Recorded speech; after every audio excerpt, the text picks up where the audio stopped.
So we had a question in the Q&A, which is, can you teach integrity? And we have another question here to follow up on the point of integrity of professionals. How do you quality assure the trades who are making repairs that are not needed in order to make money for themselves? I hear this is often being said by consumers. So can we teach ethics? Can we teach integrity? I was the only person who was talking about integrity, so maybe it's for me to answer. I think the short answer is yes, it can be taught. I put an answer in the Q&A actually, with the example of citizenship in schools. It would be different for the construction sector, but it's something that can be taught. I think it's important also to relate that teaching to then what people expect in their work lives. So at the moment we have a very fragmented industry. The culture is one of avoiding blame, avoiding responsibility and passing the buck to others.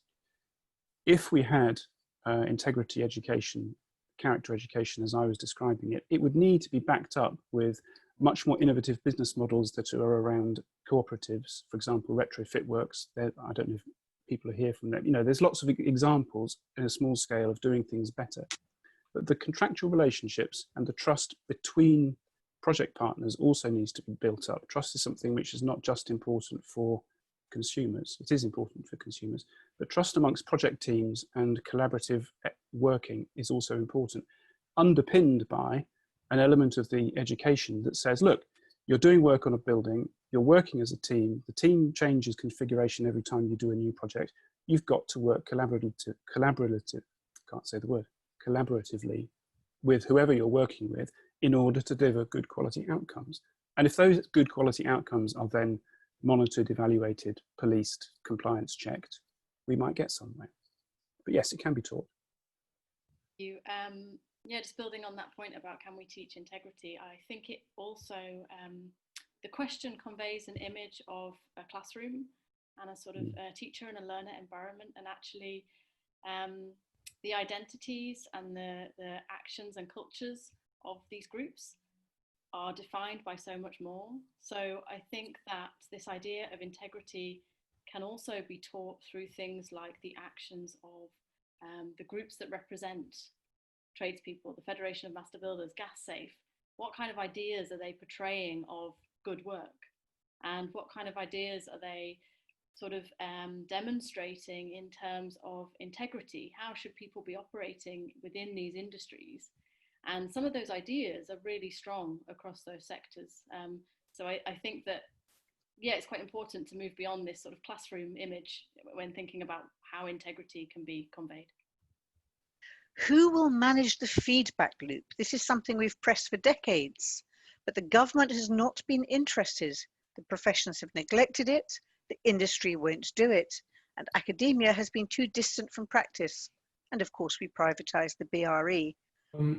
I've always been a big advocate for the role of retrofit coordinators in this process. I think that I've seen programs use them very, very effectively kind of on both sides, either kind of on the private sector as kind of an engagement person who engages with the customer, or as someone who's sort of on the policy side, who's doing some of the QA role and feeding it back into how they redesign the policy. So I think from whichever side it comes from, there's a real potential for the kind of QA and then feedback to come through that.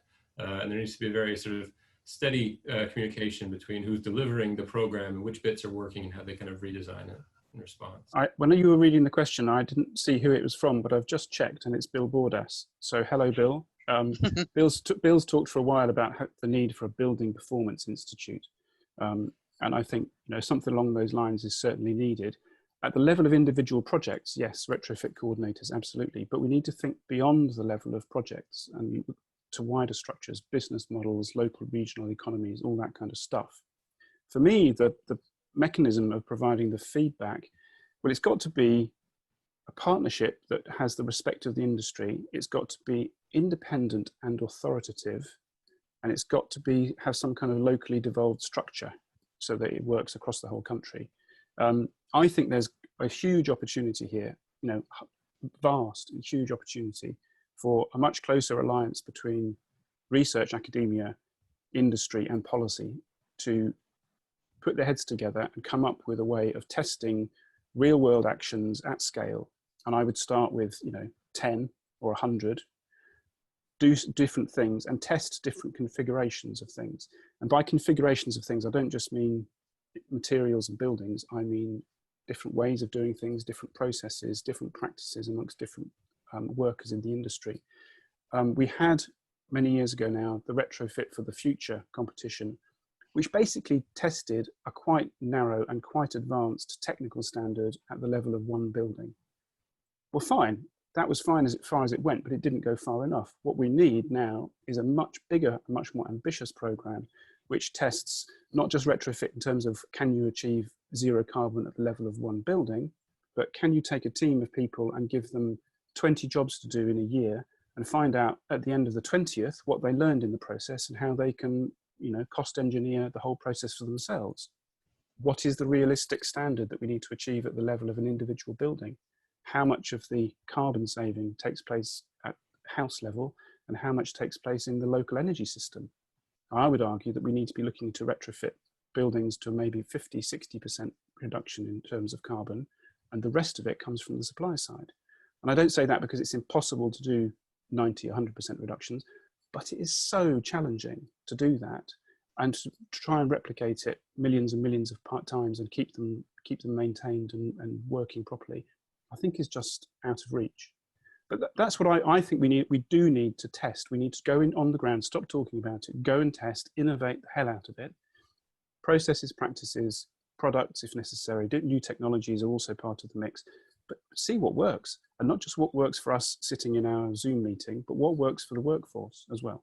One here for Faye and Chris, who have spoken about top-down leadership. Sheila Gray says, I live in Greater London. I frequently ask my local authority to take a lead in encouraging the community to consider retrofit as a response to the climate emergency, but the local council will not. How do we address this inertia that is perhaps being reported? I like to think that her local authority is not typical. The ones that I've been engaging recently in Wales and in England are very engaged in the topic, keen to do what they can, leading the way in some areas, very constrained by recent cutbacks on funding and heavily impacted by COVID-19, but nevertheless determined to do the right thing. I think it's exemplified by the number that have declared a climate emergency. If you like, that's just the easy thing to do, but it does put down a marker and shows a willingness to lead. I'm not sure what you can do about a local authority that isn't willing to lead other than vote the rascals out, but I'm encouraged by the large number that do take it seriously, want to do the right thing, but are struggling in the current economic climate. Yeah, I'll just build on that a little bit with the situation in Scotland and how Scottish Government have been working with local authorities on this. So to begin with, they introduced Energy Efficient Scotland in 2016, and it with a view to piloting it and then fully launching it this year. So they had this run-up period. There are 32 local authorities in Scotland, and they started talking to those local authorities from the very beginning. With regard to local heat and energy efficiency strategies, which are a proposed statutory duty for local authorities, one way to get local authorities to act is to give them statutory duties. Those statutory duties need to come with the requisite resource for local authorities to deliver. So that's both with regard to skill and personnel within the authority. So there's one element which is enforcement, and the other is just engaging them from the beginning. So for the LHEs, Scottish Government ran the 3 pilots. The first round, it was voluntary for local authorities to engage with. By the 3rd round, anyone that hadn't engaged had to engage. And the idea is that all 32 have now run a pilot on this, and they have an idea of what's expected before the full rollout. So yes, I'm sorry that local council is not on board with retrofitting, but one way to do it, I think, is to be engaging with local authorities from the top down, from Scottish Government level or from UK Government level, and making sure that this is a requirement. The question I have saved to last for our panellists from Richard Bayliss is, thank you in particular for bringing together panellists from across the nations. Scaling up and accelerating retrofit is an infrastructure challenge for the UK, Europe and beyond. Do panelists think we do enough to collaborate across nations? And if not, what more should we do beyond information sharing sessions like this? Richard Bayliss from the CITB. So I think each in turn, it would be a really good idea to hear what we can do in terms of collaboration. What should we do across our nation, across other nations? Where shall we begin? Shall we go in presenting order? Aaron, would you like to answer that? Yeah, it's a good question, an important question. I think panels like this are a great start. I mean, I think that it's interesting. So I've done a fair bit of the stuff I've looked at has been comparing how one country compared to another handles these things and how many lessons are relevant from one place to another. The UK has, I think, I consider myself very British. I've lived here so long. So we here in the UK, we tend to like examples we can see very locally, you know, and so we believe it when it works here in our own backyard. And whenever I've raised this with people within Bays, there is a bit of a reluctance to too wholly embrace lessons that they've seen, for example, in the United States or Canada. They say, well, what works there won't necessarily work here. I think I don't quite agree that that's true to the extent that they agree. I think the laws of physics are all the same. The thermodynamics of retrofit are the same. It's about understanding the people. It's about how you engage with the people and take the parts that do work and apply them here. And I think that we've been a little bit slow in embracing what works in other places, in other nations. And as someone who lives here in England, I think we've been very slow in embracing what's worked in devolved administrations, for example. I think that there are wonderful examples in Scotland and Wales that we should try to run with a little bit more. Wonderful examples from the GLA as well. So I think the trick is, what I came back to, what I started with was saying that it's a question of scale. How do we do what all of these wonderful examples have showed us? How do we do those more quickly? And it's a really open question. I don't know. I don't know the answer. We just are about to spend £1 billion on this Green Homes grant. And almost none of it will be spent in the ways that everyone here has been talking about. So how do we kind of shift that focus in public spending? It's a very open question. Okay, I'm quickly going to answer Aaron's question, which is that the construction industry itself, talking to the Treasury and what have you, has divided the thing up into a kind of short, medium and long-term ask. And so the Green Homes grant is definitely kind of the short-term thing, but they have got proper retrofit on their agenda for a reinventing the sector thing. Watch this space. In response to the question, thank you, Richard, for the question.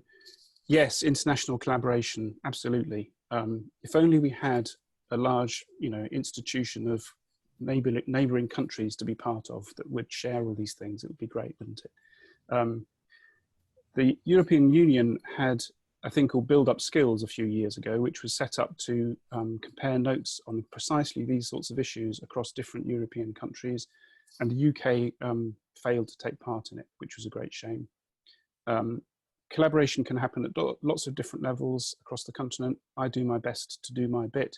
I think we can learn from people. There are examples of license to trade schemes in other countries, but I think it's also fair to say that no country has completely solved this.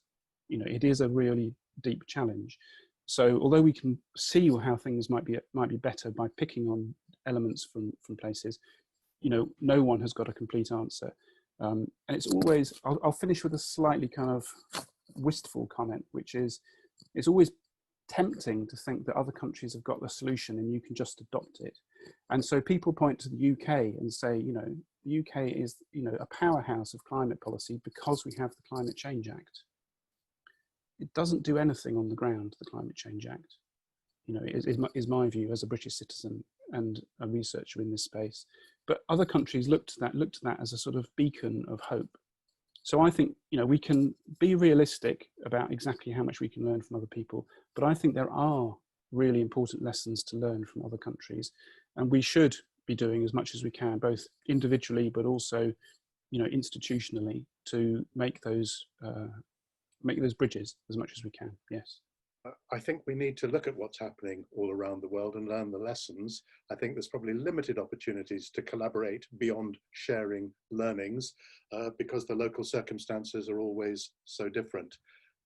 But yes, we can learn a lot from looking at the Netherlands, France, Germany, Italy, different parts of the USA, Canada, Australia, lessons to be learned, China, lessons to be learned everywhere. Less so opportunities for collaboration, I think, except in knowledge sharing. I find this one quite difficult to answer, really. I've been mulling it over whilst listening to everybody, and I agree that there are some really fantastic examples in different places, and we need to be sharing information and learning. I'm quite intrigued about who we is. So Richard asks, do panelists think we do enough to collaborate across nations? And is we academics? Should we be, collaborating on publications, and what impact do they have? Or is this we somebody else? What kind of platforms are already in place? Because I know Scottish Government, Welsh Government and UK Government and Northern Irish, they already do communicate. I don't know the dynamics of those interactions and what's actually being shared, and whether that means that they can sort of move together in the same direction. I'm really fascinated, for example, by Wales's target for an EPC of A in a couple of sectors. That's something that Scottish Government backed away from, and I don't know how the two governments interacted on that and how they learnt lessons and moved that forward. So I'm intrigued about who this we is, who needs to do the collaboration, and what shape it takes. And I don't know the answer to Richard's question in terms of what we do beyond information sharing, I'm afraid. Sorry. Thank you. So that may be something that comes out of this, that we start to define what that collaboration should look like, because we know collaboration is going to be key and knowledge sharing is key, and asking the awkward questions is going to be key. Sarah, you're on the spot now with, do panelists think we do enough to collaborate across nations? And if not, what more should we do beyond information sharing sessions such as this? I think one of the difficult things, coming back to Aaron's point around the fact that we just don't do enough monitoring and evaluation, is that huge amounts of activity has happened across the sector, but we just don't have at an individual project level necessarily enough information to draw out to be able to share. But that tends to be an aspect that often gets missed. So I think that if we really had developed the evidence base for the work that we've done to date, I think we'd be in a lot better position than we are. So I think that is something that we could and should be doing differently. And then I guess it comes back to my sort of cheaty, creating the conditions to scale as a sort of Russian doll kind of approach, that there are so many different aspects to this that are interlinked. And so I think that looking at other areas and being able to take from what they're doing and trying to understand what we can replicate and bring across, for the majority of times that will be things like knowledge sharing. But for instance, the Energy Leap pilot that I mentioned, we're piloting an energy sprung approach, which was obviously developed elsewhere, but we're now looking at that in the context of the properties that exist, and it's just a very different building archetype here. So I think that where you find approaches that can work, if you feel like there is an opportunity to use them to get to scale, then I think that we can start to bring those forward. Thank you so much. It's really insightful. I think the answer is we don't have answers necessarily, but that is what we should be looking at and what we should be developing.